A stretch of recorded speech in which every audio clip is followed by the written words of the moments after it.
Upacara peringatan Hari Korban 40.000 jiwa digelar di halaman Monumen Korban 40.000 jiwa di Jalan Langgau, Kota Makassar, Jumat 11 Desember 2020 dengan tetap menerapkan protokol kesehatan.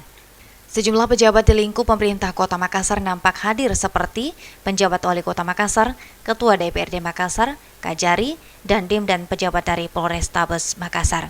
Di tribun tamu, jarak tempat duduk para muspida ini diatur sesuai dengan protokol kesehatan dengan tetap menggunakan masker. Bahkan salaman mereka menerapkan protokol kesehatan.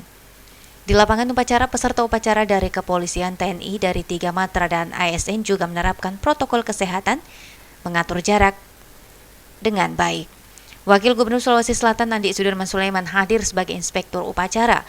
Pria asal Bone ini menilai di masa 40.000 jiwa ada persatuan untuk merebut kemerdekaan, dan di masa pandemi COVID-19 juga semua pihak harus bersatu, bersinergi, tidak ada sekat jika ada aturan sistematik ke bawah untuk dilaksanakan, dan sama-sama selalu mengingatkan agar mematuhi protokol kesehatan. Jadi tidaklah mudah sebuah cita-cita ya, dulu cita-cita kemerdekaan, pengorbanan 40.000. Sekarang kita pandemi, non alam. Dan kita tidak tahu sekarang musuhnya di mana. Tentu dulu adalah cita-cita perjuangan dilakukan dengan persatuan. Kita juga sekarang harus bersatu, bersinergi, tidak tersekat-sekat.